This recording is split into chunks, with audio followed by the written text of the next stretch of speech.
in the actual play, he's a donkey. In the advert, he's switched around to be a cool guy who's quite good looking and gets a girl at the end.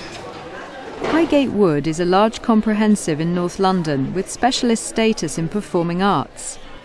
In this programme, we see Deborah Hagan, English and media teacher at the school, analysing an advert, exploring intertextuality, and developing skills of higher order questioning with her Year 10 class. Why? Okay, so groups. All the media teachers are also English teachers. They are separate departments, but we all teach both subjects.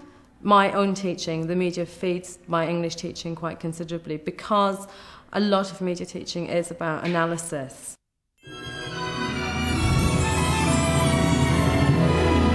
I see their knavery. This is to make an ass of me, but to fight me if they could. Though I changed, what do I see in this? What do you see? You see an asset of your own, do you? I'm about to teach a Year 10 media and English class. There's about 25 children in the class. It's a mixed ability class. And we're going to be looking at the Levi's Midsummer ad, which is the most recent Levi's commercial. And I want them to analyse the ad. And we'll probably also be analysing a Coke can. We're going to be doing two things. We're going to be developing your analysis skills, which, as you know, are very important for your GCSE. And we're also going to be looking at developing skills of intertextuality, which basically means linking texts together, how you make links between two different kinds of texts.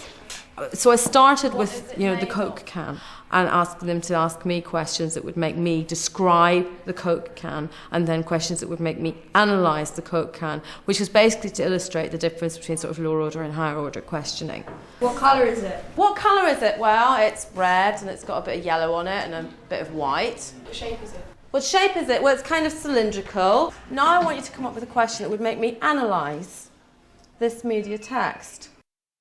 Where's the logo and how does it attract your attention? How does the logo attract my attention? Well, it kind of attracts my attention because it really stands out against the can. And because it's sort of squiggly. So it stands out and it attracts my attention by being sort of the white against the red background. Good. It's easy for them to identify the whats and the wheres. It's the whys that they find more difficult with, and it's the whys that gets them the marks ultimately at GCSE. I then showed them the Levi's ad, and what I wanted them to do at that point was to think about anything that came into their mind about anything they could associate with the advert. Yeah, I got something Romeo and Juliet. Yeah, that one with Leonardo DiCaprio. Yeah, West Side Story. Guys, what does it remind you? Romeo and Juliet. Romeo and Juliet from Shakespeare. It was pair work at that stage. And then we did a small section of whole class feedback where the class fed back what links they'd made to other texts. This media reminds me of Romeo and Juliet and a sort of love scene because you can see the way they use the language and the text, and they use a medium shot of showing both persons face to face, or sort of like a love thing, innit?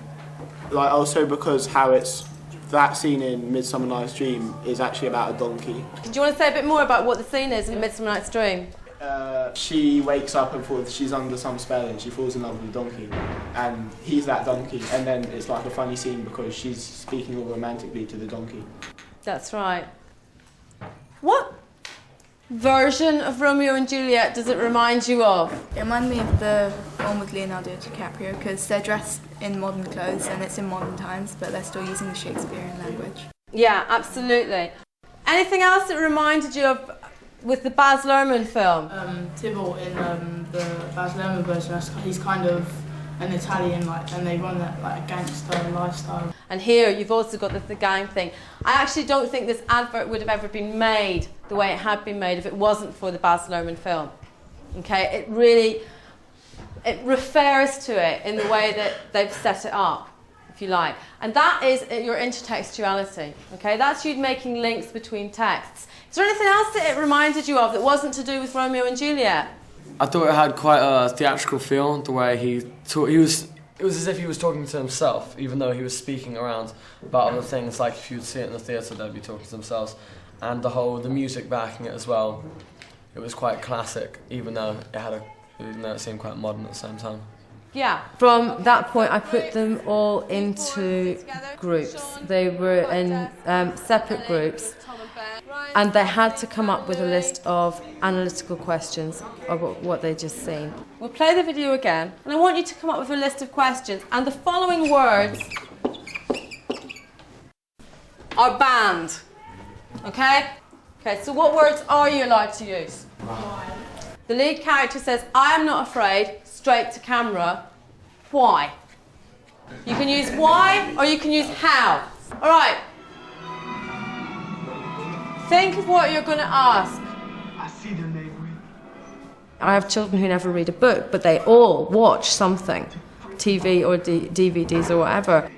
And they can read media. You know, adverts are constructed in such a way that the audience can actually decode them and read them.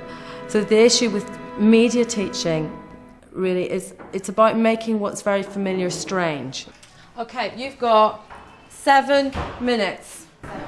Why is it set like this? Why do they set it as like on a theatre stage? Mystery topic. Why is it set on the street? That's right. Why are they talking in like that kind of style? Why are they centred in the logo? Why they create a logo? That's what the logo represents. Yeah, them. It represents how he's going to get the girl. Why He gets the girl because of the jeans. That's what it represents. The question is, why did he go past the gang of boys? Yeah. So what have you got? Have you got a narrative question? Yeah, we do. I gave them the slip of paper that they had to include in their questions. So one group had character, one group had narrative, one group had audience, another group had representation. It was partly differentiation as well, because obviously to discuss representation is a higher skill, it's a more difficult skill than, for example, to talk about, you know, individual characters and how they work. Why have they used Shakespearean language in an advert for jeans? I then asked them to pick the most interesting question, the question that they wanted answers to, or more than one question that they thought they wanted answers to, and then swap the pages around to the different groups. I want you to put an asterisk next to the questions that you've got that you think are the most interesting, or that you want answers to. Not all of them. Don't asterisk every single one. And then the one where we're talking about mixing the old and modern times. That's good. How many do we have to ask? The groups then had to discuss the asterisked questions and come up with bullet-pointed answers, not full answers. But what I would really want, I didn't particularly want them to spend loads of time writing. I wanted them to actually talk to each other. All right, we're going to swap sheets now. You can have that one, right? And you can have that one. Has everybody swapped over? Actually, I'm just going to swap you one more time, because I don't want any conferring. Right, you're reading the questions through, the ones that are asterisked. How's the main character represented now? Represented in a way, yeah.